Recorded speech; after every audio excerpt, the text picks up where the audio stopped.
another Metal Gear. You once lived in the shadow of the Doomsday Machine. This Metal Gear ray can bring other Metal Gears under control and ensure that we never know that fear again.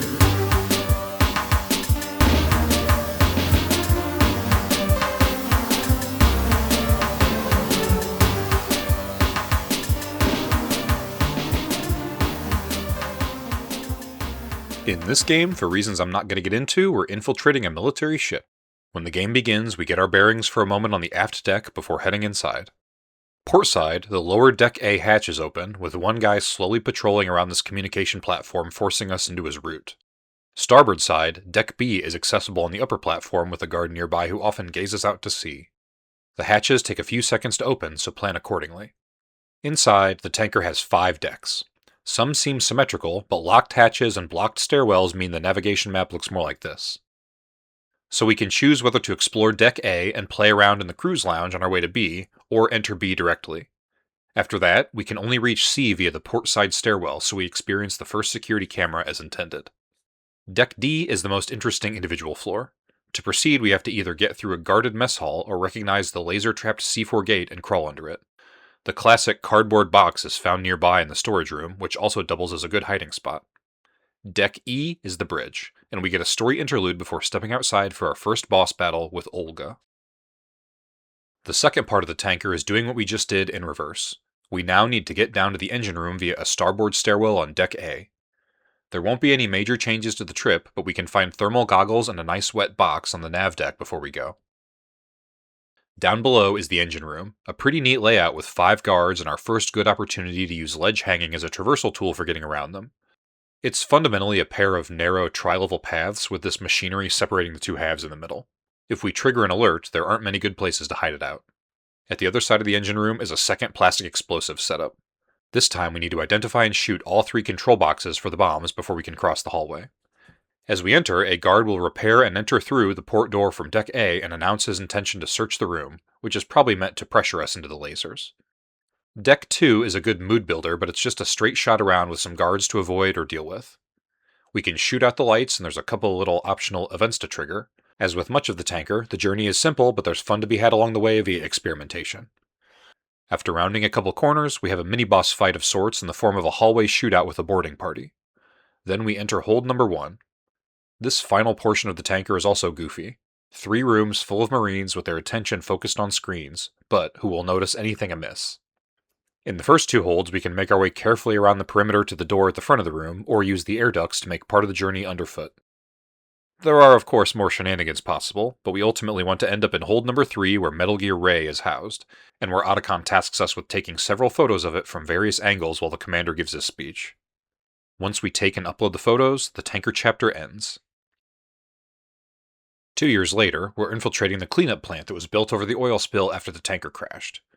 On New Game Plus, you can choose to start the game here and play just the plant chapter, meaning it includes a second round of tutorials even if you just finished the first one. You can even learn the swimming controls, which are usable one other time for about 2 minutes much later in the game.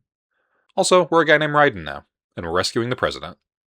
Like MGS1, we enter through an underwater submarine dock. This time it's unguarded, but a couple guards are in the next room. They're knocked out when we arrive by some other apparent intruder who just preceded us, but after we touch the node to activate our radar, they'll wake up and we'll have to hide for a moment while the elevator comes. The elevator takes us to the roof of Strut A while Colonel explains the layout. The big shell is 2 big shells, with 6 struts around each core and bridges between everything. Downstairs is the pump room, and we learn how basic discovery works. In each new area will be one of these nodes. Until we find and activate it, our radar is disabled and we have to clock the guards the old-fashioned way. Here it's just one enemy to avoid or deal with, and then we can take one of the exits. Game events will urge us to be in Strut B, but if we instead strut to F, we can find a fine M9 nearby and keep that blood off our hands. We won't be able to do much else in or go beyond Strut F for now. The FA bridge is only guarded by a Cypher drone that's effectively a moving security camera. In the other direction, the AB bridge is guarded by 2 people. The narrow bridges with noisy floors are there to force us to either hang off the edge to get by or pick a fight. At the far end is Strut B, a small transformer room that for now has no enemies and 15 minutes of cutscenes. We can tag the node before Colonel ushers us onto the BC connecting bridge ahead. Same situation here, 5-minute cutscene, then an unpatrolled crossing to Strut C after the bridge to the core gets destroyed. We're now looking for a bomb disposal expert in the dining hall, and encounter no enemies until we find him and enjoy 12 more minutes of talking. At the end, we're tasked with using our new bomb detector, coolant, and level 1 card to defuse bombs in each of the 6 Shell 1 struts. We might have spotted a couple bombs already. So 2 things happen now. 1, we're free to explore all the struts freely until we find them. 2, proper guard patrols are posted around the empty struts and bridges we just came through. In Strut C, there's now 1 guard in the mess and 1 in the hallway. The bomb is beeping loudly in the women's restroom above the sink, visible in the mirror. BC Bridge gets a cipher assigned, and Strut B has a guard in the transformer room near some loud flooring. The bomb is hidden behind a conspicuously open locker door in the hall. In Strut A, we can access a new room using our keycard where a single guard and a camera keep watch. The bomb is hidden behind a sort of crawling puzzle, where we need to go under a few pipes to find it nestled in the machinery. The FA bridge now has a human in addition to the cipher, who patrols both levels. Strut F has a few more goodies reachable behind level 1 doors, including a mine detector. The items on top of the first floor crates are a clue that the bomb is only reachable by going to the second floor and dropping down onto the enclosed space. The EF bridge at first glance seems clear, but there's a guard high above on the heliport who periodically surveys the area with binoculars. We'll also get an anonymous warning about claymore mines that they've somehow embedded in the bridge panels, which we can detect on radar, or we can just crawl over. Strut E's main level is the parcel room, with 2 guards and a node in the corner. The moving boxes create a slight distraction as we head up to the heliport via the east stairs. There's 1 guard nearby on the lower catwalk and 2 patrolling the spacious platform. The bomb is planted on the rear landing gear of the unmissable Harrier jet parked at the far end. Finally, the DE connecting bridge just has a single guard before we arrive at the Strut D sediment pool. The node is nearby, then we can study the 2-level exposed ring of catwalks and 3 guards, 2 above and 1 below. The catwalks are angled such that we can get spotted from a guard on a different level as we approach the corners. The bomb is hidden under a maintenance hatch Colonel will advise us on how to open since we don't have to do it often. By the way, on hard and above there are a few bonus bombs added to the mix. 2 more here in Strut D, under another hatch and on the catwalk underside. 1 more in Strut E, being conveyed around on the belts. And another in Strut A on the roof, mounted on an out-of-bounds tank. After all 6 bombs are frozen, events escalate and we're told to return to Strut C to get another type of noise-based bomb sensor, before being sent back to the deep sea dock in Strut A in about 6.5 minutes. Once we arrive and head down the elevator, bomb sensor B can lead us to the dry-docked submarine with the bomb mounted uponst. On hard mode, we have to do a hanging move to reach it on another spot under the sub, while on extreme, the bomb is actually over on the wall. Once it's out, there's no time to breathe. Fortune comes down the elevator, and we have a non-traditional boss battle. Then we get 400 more seconds to reach the heliport on Strut E again, where Fat Man has taunted us to meet him. The bomb isn't hidden when we arrive, but freezing it triggers a proper boss battle with Fat Man on the heliport platform. At the end of the fight, 1 last bomb waits under his person. Afterwards, during more lengthy cutscenes, we meet the new cyborg ninja, get a level 2 card and an enemy uniform disguise, and see a Mission Impossible style preview of the security in the Shell 1 core where some hostages are being held. We'll head there next. But first, to complete our disguise, we also need an AK-74U available close by in the warehouse. Afterwards, we can head to the Shell 1 core. The trick here is the collapsing panels on the connecting bridge mixed with 2 ciphers on either side. We'll need to alternate shuffling and hanging to get across alive. For this first part of the core, we can move freely among the 4 guards and camera as long as we have our uniform and AK equipped. The same is true for B1, which has 3 more guards and a node in the corner, and B2, which wraps around the computer room with 4 guards where the node is. On B2, we might as well grab that directional microphone, just in case. B1 has a retinal scanner door in the hallway, requiring us to grab and drag a guard for it to open. Inside are a bunch of hostages, including one of the president's aides with a pacemaker who can help us locate him. We can casually use that directional microphone to find him among the others without drawing suspicion, and our reward is another 15-minute cutscene, a level 3 keycard, and the permanent loss of our enemy disguise. Because Raiden is too noble to steal another man's balaclava. Alright, the skinny is that the president is actually in the Shell 2 core. That means going through the sediment pool, but to save time let's detour down to the Strut F warehouse first and pick up a shiny new PSG-1 sniper rifle and grenade launcher from the level 3 armory. Now, when we go north of Strut D to the 1-2 connecting bridge, we see a bunch of Semtex has been planted along the span. Similar to the tanker's engine room, we need to fry the control units to get through. One's right behind us and one's dead ahead, 2 by our feet, 2 on the far wall, and 1 on the bridge, all hittable with the USP pretty easily. The other 3 are cleverer, 1 behind the fluttering flag, 1 among the seagulls on the right side, and 1 mounted to the patrolling cipher. This last one is outside the effective range of the USP, thus the PSG-1 we hopefully got already is required to pass. Again, there are some additional bombs on hard and extreme mode. Finally, as we make our way past the disabled sensors, the Harrier initiates a big boy boss battle. Unfortunately, during the battle, the bridge is mangled and we're forced to detour along the outside of struts G and L using some awkward MGS platforming. It gets kinda weird. Fortunately, we can head straight past some ciphers across a fragmentary passage to the Shell 2 core. The President is nearby, but we overhear that the only way past the electrified floors is to blow the control panel in the room with him. Thankfully, there's an overcomplicated mess of air ducts on this floor, so if we can find a remote-controlled missile, we're in business. There isn't one around here, so we can tag the node and descend the elevator. B1's flooded, so we finally get to enjoy the awesome swimming controls again. It's a winding hallway trip with a mine that got in here somehow, and a soggy Nikita missile launcher. The area beyond can't be fully explored yet. When we return to 1F, climb atop a crate and navigate our missile through the ducts to the control panel, ideally without accidentally blowing up the President. This lets us finally go in and meet the man himself, in a surprisingly short cutscene. It's 20 minutes long. Then we get a level 4 keycard. Now our objective changes once again. Otacon's sister Emma's also here, and must be rescued.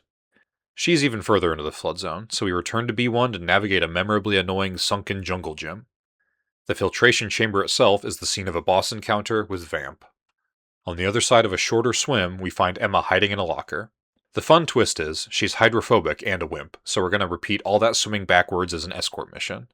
But don't worry, there are lots of cutscenes along the way. Once we're dry, we get Emma past some bugs, past some 1F guards, and past some bridge flames to strut L. Her level 5 card gets us inside, and we climb down a really long ladder to the oil perimeter fence. What a thrill, with darkness and silence through the night. What a thrill. This bit's a sniping sequence, with us taking out guards and ciphers ahead of Emma as she crosses the fence. At the end, a 30-minute long sequence of events split up by one last sprint from here to the Shell 1 core elevator, culminating in the total destruction of the big shell and our capture and torture by enemy forces. When we're finally free, our belongings are nowhere to be found, so we have no choice but a sneak of shame. The large hangar room has 7 guards patrolling 2 levels, and some broken catwalks and security cameras thrown in for good measure. It isn't too tough for this point in the game as we head through the far door in the upper level. In the ascending colon, we chill for a few minutes until the legendary Solid Snake appears to return our stuff, plus a cool ninja sword. Team up and sneak through the next hangar together. But he's immediately spotted by a camera, and it turns into a bloody shootout along the entire room and into the sigmoid colon. At the end, we go directly into a boss fight with Metal Gear Ray, Z. And from there, after 40 minutes of cutscenes, into the final boss with Solidus. Okay, so to recap the structure. We get up to the top of the tanker, then down to the depths. We head to strut C, then defuse 6 bombs. Then we head back to strut C, then rush to strut A, then rush to strut E. Next is the Shell 1 core for aims, then the big bridge, and crossing the wreckage. We visit the Shell 2 core for Prez, and then the water dungeon with Emma. We head to strut L and do the oil fence, then run back to the Shell 1 core, and then it's a straight shot through the arsenal to the end. It's all doable in a couple hours. There's also dog tags. I'm not going to put everyone through a bunch of descriptions of different dog tags, but they're labeled on my maps. They unlock post-game rewards, and without them you'd never know this guard is named Asia Pickle. Much is made of the twist in MGS2, spoiler alert, that Raiden's Big Shell mission was intended to be a sort of simulation of MGS1's Shadow Moses to see if he's a cool snake. Or was it? But how structurally similar are the two games, really? We infiltrate through a submarine dock, we meet up with 2 VIPs who talk a lot and die immediately and mysteriously. One hostage is behind an electrified floor. A cyborg ninja anonymously warns us about a minefield. There's a capture and torture sequence. There's a betrayal, first from Naomi and Miller, and then a bunch of computers. Then there's Foxhound vs. Dead Cell. In terms of the boss battles, Fortune, I guess, is kind of like the tank. Fat Man I think of as similar to Raven. Vamp is a little bit like Mantis. Harrier is obviously the Hind, including the destruction of the crossing we're about to use, necessitating unusual methods. The oil fence Vamp sequence, I guess, replaces Sniper Wolf, complete with the crying Otacon afterwards. And then Rex and Liquid, obviously. I would say the broad strokes are similar, but the actual experiences are fairly different. If we strip out the inessential details, the Patriots are basically taking a guy, making him fail several objectives, taking away members of his support team, torturing him, watching him kill a bunch of eccentric terrorists, and ultimately radicalizing him against the very new world order that created him. Tale as old as time. Lastly, the MGS2 planning document, linked below, lays out a few goals for the game's design that are interesting to look at in light of what we just saw. The use of weather and shadows, which we see with the rain and the tanker, the Vulcan Raven toy and seeing guard shadows around corners, and setting the game at sunset so we can see all the shadows around the plant. Better use of verticality and height, which we see repeatedly with the decks and the catwalks and the holds having multiple levels, and guards at different levels.